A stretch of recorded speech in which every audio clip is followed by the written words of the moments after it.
Hola, ¿qué tal? Yo soy el Pastor Vladi y me complazco tanto en darle la bienvenida a otro estudio de las porciones semanales. Y estamos ya en la porción de Kitabo, la cual comprende del capítulo 26 y versículo 1 hasta el capítulo 29 y versículo 8 del quinto libro, Deuteronomio. Es decir, vamos a ya casi ir terminando, estamos cerrando este primer año en donde hemos ido estudiando prácticamente una pequeña introducción de las porciones, recordando que queremos poner una buena base para que, como está escrito, podamos ver y estudiar a Moisés o los escritos de Moisés que generan el cimiento de lo que se conoce como la fidelidad en Dios o de nuestras creencias y conocimientos en Dios. Vamos a empezar con una oración y yo quiero que usted me acompañe en hacerla para conectarnos con el Creador. Gracias te damos, Señor Jesús, por tu fidelidad, por tu amor. Te damos tantas gracias por cada uno de las bondades con las cuales nos tratas. Llegamos aquí, Señor, con alegría, con regocijo, pero también con la necesidad de que nos hables, de que te proyectes a nosotros y que podamos hacer conexiones, verte, Jesús, en la Torah y ver cómo la Torah, el Pentateuco, también está conectado con el Evangelio. En el nombre de Jesús pedimos que nos ilustres, pedimos que nos guíes y que abras nuestro entendimiento. Amén y amén. Muy bien, como siempre, me gusta hacer una pequeña introducción. La semana pasada vimos la porción de Kititza y pudimos apreciar la contextualización de lo que es hacer guerra, o de lo que sería hoy en día hacer guerra, en primer lugar, tanto desde nuestro ser y, por supuesto, desde nuestras relaciones matrimoniales.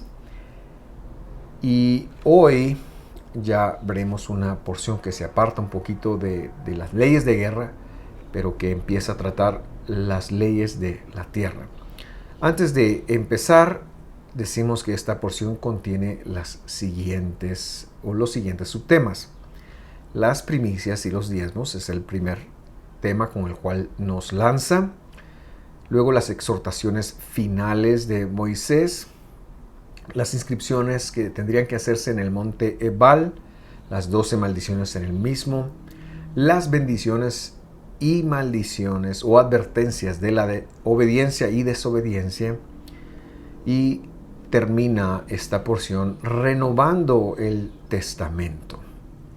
El nombre de esta porción, como ya he mencionado, quiere decir es Kitabo en hebreo, y es muy similar al de la semana pasada, o de alguna manera está relacionado con el de la semana pasada, porque en la semana pasada podría traducirse cuando, porque entrarás, esta, y también cuando entres, esta de la misma manera, pues cobra ambas posibilidades, porque tú entrarás o cuando tú entres a la tierra. La partícula aquí puede traducir tanto cuando como por qué.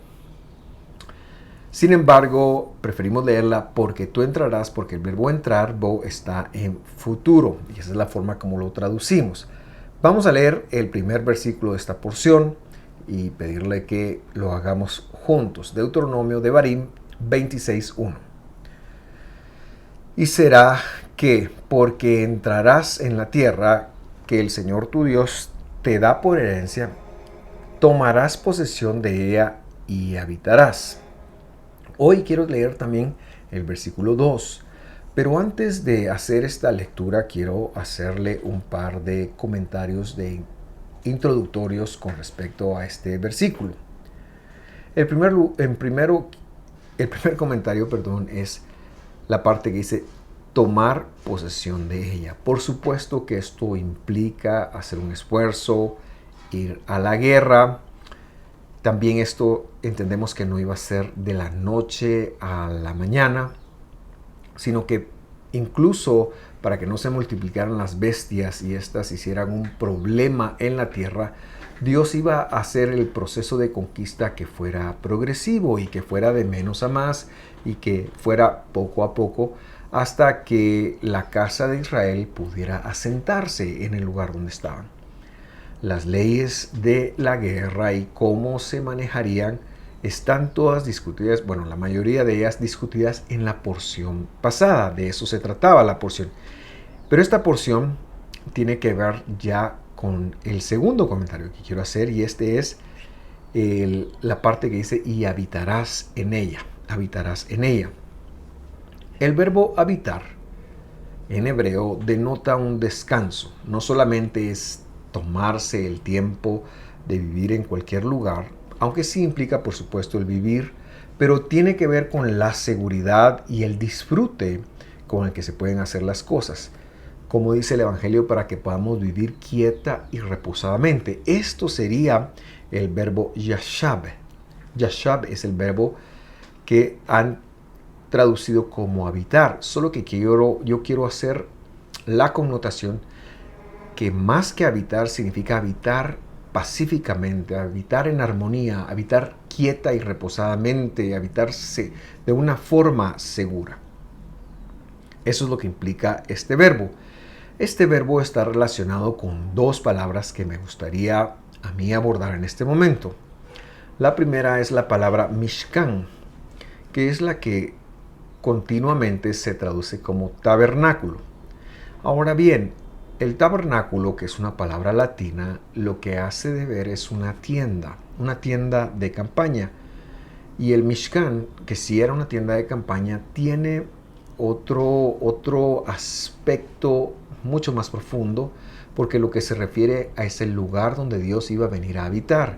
Y recordará usted que Él escogió poner el panim de Dios, es decir, el rostro visible de Dios, en este caso la menorá, esto es algo que ya hemos visto, y el arca y el propiciatorio, el caporet. Dios escogió ponerlo en ese lugar, en este tabernáculo. Pero más que nada, el Mishkan representaba el lugar donde Dios había venido a reposar. Una representación de Dios había venido a reposar. Por lo tanto, era un lugar mucho más que seguro, y en el desierto era un lugar rotante. Cuando Dios daba la indicación de que el pueblo debía de moverse, lo primero que se hacía es que el Mishkan se quitaba, se desensablaba, y luego empezaba una coordinación de transporte de varias de las casas de los levitas para la próxima estación. Y cuando se llegaba a la próxima estación, lo primero era evidenciar que Dios había decidido reposar en ese lugar. Por lo tanto, antes de hacer cualquier tienda del pueblo, lo primero que se ponía era este Mishkan. Entonces vemos por qué la relevancia va más allá de ser solamente un tabernáculo. La segunda palabra que está relacionada con el verbo yashab, que mencioné que iba a decir, es la palabra Shejinah. Shejinah. Y la Shejinah, a diferencia de lo que se lo entiende en el mundo hoy, porque lo manejan como la presencia de Dios, la Shejinah era la morada de Dios, pero en exilio. Era el cuidado que Dios daba a su pueblo cuando el pueblo había sido castigado y entonces estaba fuera de la tierra. Dios siempre enviaba su cuidado. Esta es la palabra Shejinah, y creo que es una buena forma de traducirla es la palabra morada, como lo que Jesús habló en Juan capítulo 14 cuando dijo: voy a preparar pues más Shejinot, o más moradas para ustedes. No se refería a un espacio en el cielo, sino se refería a la obra que Él iba a hacer en cada uno de nosotros estando aquí en la tierra. También importante notar que esta palabra no aparece en la Biblia, y si la llegamos a conocer es solo por su contexto talmúdico, es decir, esta palabra es una palabra que se llegó a usar en el segundo templo y que tenía una connotación del Talmud, Shejinah, pero que es importante notar desciende del verbo habitar o yashab. Vamos al siguiente verso.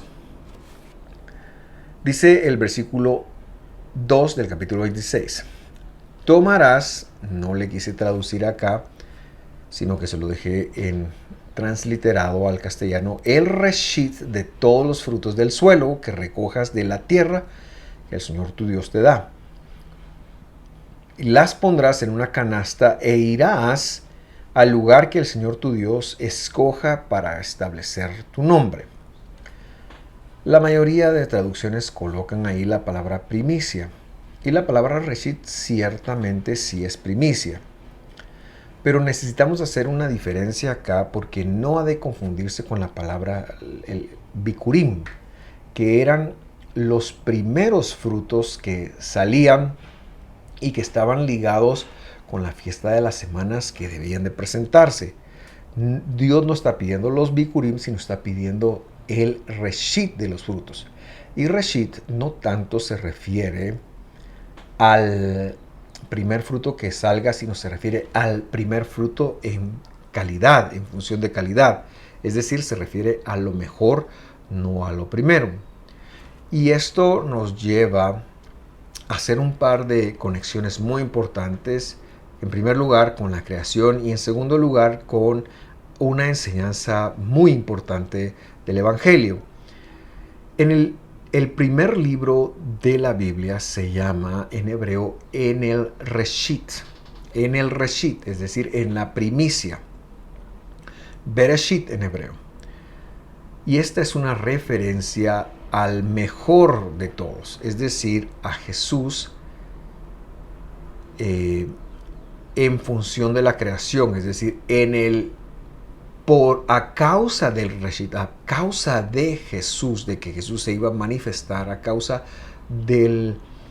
Y decimos, por ejemplo, el primero, y ya verá usted porque decimos primero cuando lo unamos con el concepto del Evangelio, pero a causa del Reshit, a causa de eso primero, de eso mejor que iba a salir de todos, fueron creados los cielos y la tierra. Algunos pueden equivocarse aquí pensando que Jesús es la primera creación. Y nosotros refutamos y señalamos que esta creencia es completamente herética y equivocada. Jesús no es creado, sino es por causa de Él, el Rey eterno, el Dios eterno, el Dios que no ha tenido principio ni final. Y por eso nosotros incluso debemos de llegar a pensar acerca de la vida eterna, porque la vida eterna significaría que no hemos tenido ni final, ni principio ni final, pero nosotros sí hemos tenido un principio en la concepción, en el vientre de nuestra madre. Pero para aquellos que hemos recibido la promesa de la fidelidad de Dios, no existirá final. Entonces es la vida para siempre, diferente de lo que es la vida eterna. Pero Jesús sí es la vida eterna porque siempre existió, siempre vivió.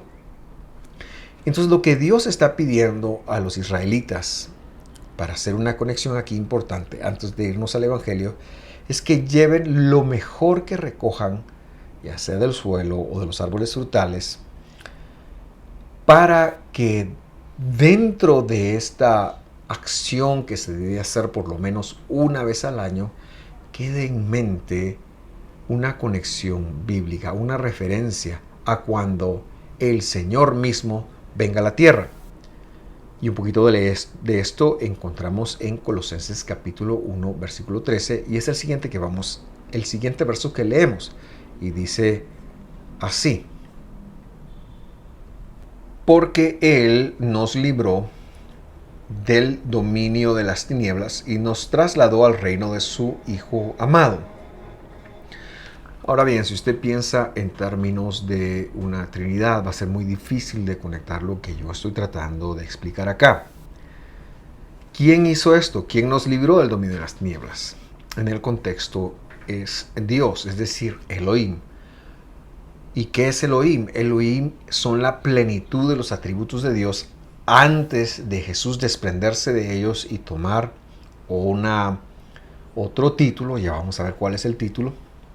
Y luego también es cuando Jesús retorna, pues ya es el título que Él vuelve a tomar, la plenitud de los atributos de Dios. Y dice que Dios esta plenitud lo planificó desde antes de librarnos del dominio de las tinieblas y trasladarnos al reino, es decir, al encargo, al round, al mundo de lo revelado de Dios, de la disminución de Dios.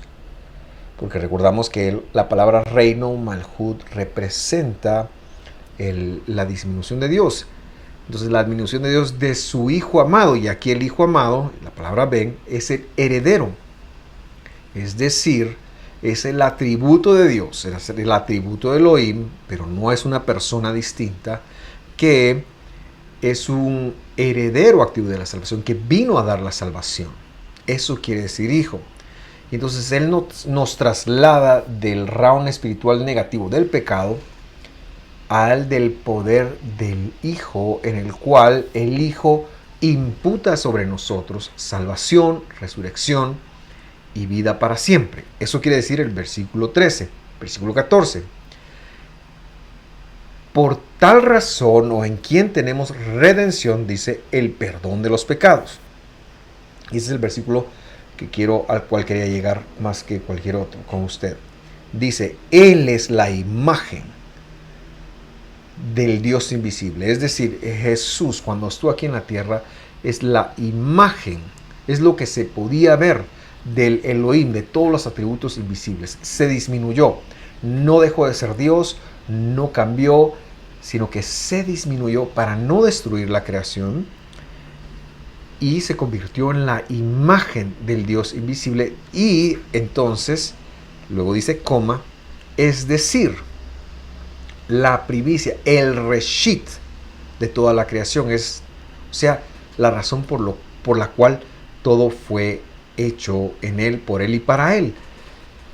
Y entonces, Él existió antes de que todas las cosas se crearan, y Él es el reshit. Lo que está pidiendo esta porción ahora es que identifiquemos que donde Dios haya puesto su nombre, o donde Dios escogerá para poner su nombre, nosotros debemos de llevar el reshit, como recordarnos, como que la humanidad no se olvide de que el reshit se trata de un título de Dios, que ya veremos cuál es ese título. Y esta era un recordatorio, o como Jesús dijo, escudriñad las escrituras porque ellas son las que dan testimonio de mí. Bueno, aquí lo que hay es un testimonio de Jesús. El mejor fruto había de llevarse al lugar donde Dios iba a poner su nombre. Ahora, ¿cuál es ese lugar donde Dios iba a poner su nombre? Pues en principio fue un lugar físico. Pero esto solo era una señal de lo que estaba por venir.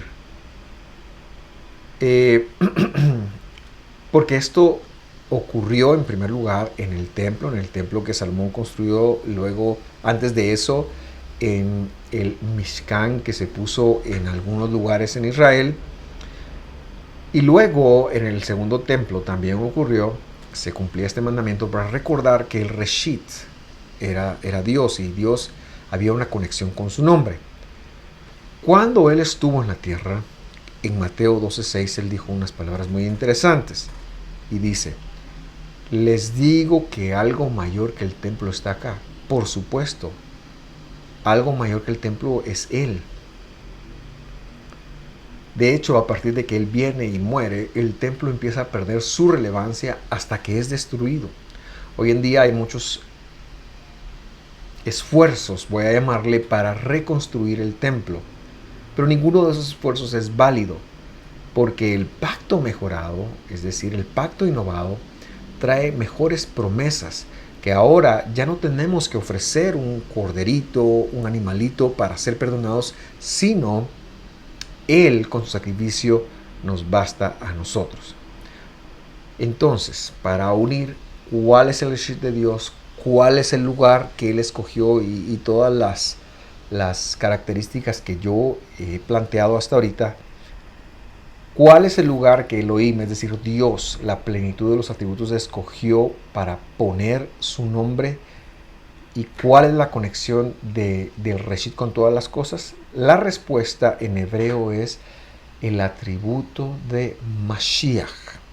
La respuesta en griego es el atributo del Christos. La respuesta en castellano es el atributo de Cristo. Es decir, Cristo no es un nombre propio de Dios, sino es el lugar espiritual en donde Dios, Jesús, iba a recibir ese atributo para salvar el mundo. El nombre de Dios se iba a colocar, lo iba a portar, lo iba a desarrollar Él. Y esto está ampliamente documentado y yo quiero compartirle dos versos del Evangelio, dos versos más del Evangelio. El primero en Mateo 1:21. Esta es una conversación que un ángel, que un mensajero está teniendo con Gabriel, con José, el que se reconocía como el papá de Jesús en la tierra, y dice: dará a luz un hijo, se refiere a Miriam, su prometida, y le pondrás por nombre Adonai Salva, porque él salvará al pueblo de sus pecados. ¿Cómo Adonai salva? Adonai salva es, en hebreo es Yehoshua. Eso fue lo que el ángel le dijo a José: Adonai salva. Y Adonai salva en hebreo se dice Yehoshua. El nombre, que es sobre todo nombre, el nombre es Yehoshua. Ahí, en la figura del Cristo, en la figura del Mesías, en el atributo, que repito, Cristo no es un nombre, es un atributo, es una función.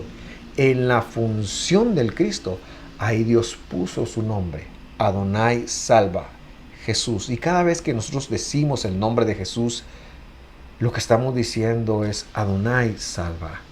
En versión Reina Valera diríamos Jehová salva. El mismo, el único, Él salva. Y por eso el primer fruto, el mejor fruto, se iba a poner donde iba a estar su nombre. Y es que Jesús, Yehoshua, fue puesto en el atributo del Mesías. Esto es lo que estamos tratando de decir, nada más. Marcos 11:9, y ya para ir finalizando, dice: los que iban delante y los que seguían gritaban: Hosanna, Hosanna, bendito el que viene en el nombre del Señor. Esta es la famosa entrada triunfal de Jesús. Las letras que usted ve puestas en mayúscula ahí nos dicen que este está citando un pasaje que estaba en el Testamento de los Antiguos, el Salmo 118, versículo 26. Y este tiene dos lecturas. En primer lugar, la lectura que ya vimos: bendito el que viene en el nombre. Ahora, si lo leemos así, porque la proposición Beshem, en el nombre, también puede leerse de otra manera, pero si lo leemos así, bendito el que viene en el nombre, viene como un enviado. Y el enviado no puede ser otro más que él mismo. Entonces no se puede leer el que viene en el nombre. ¿Cómo debe leerse? Con la otra preposición, que también puede traducirse: bendito el que viene con el nombre de Adonai, con el nombre del Señor. Bendito el que viene con el nombre. Es decir, Él no viene en nombre de, Él vino con el nombre. Por eso se llamó Yehoshua, Adonai salva. Y la última conexión que quiero hacer en esta porción tan bonita, antes de terminar, es que esta porción nos está enseñando proféticamente que el Señor, Adonai, Jehová, en su calidad de Salvador, iba a venir un día a la tierra, y está apuntando a lo que venía a ser en la función de Salvador, es decir, en la función del Cristo, del Mesías, el cual estaba ungido para traer salud. Y por eso Él es el Reshit, y Él es el lugar donde está el nombre, porque Él vino con el nombre. Él es el Señor. A mí me maravilla la exactitud de la Escritura cuando se la interpreta correctamente, y por eso quería compartir esto con ustedes en esta ocasión. Antes de terminar, permítame señalarle dos cosas. En primer lugar, la próxima semana estaremos llevando a cabo el desarrollo de la porción Nitzavim, la cual comprende de Deuteronomio capítulo 29, versículo 9, a el capítulo 30 y versículo 20. Yo les sugiero que la lea. Y la última cosa, antes de aterrizar esta enseñanza, es recordarle que nos siga en nuestras redes sociales, que tenga la libertad de compartir cualquiera de nuestras publicaciones y que en, las redes sociales son Facebook e Instagram, y que en YouTube, nuestro canal de YouTube, tenemos una videoteca allí con muchos videos que sabemos pueden cooperarle en su esfuerzo de explicarse la escritura desde una forma más apegada al texto. Que Dios lo bendiga, con mucha alegría, lo esperamos la próxima semana. Hasta pronto.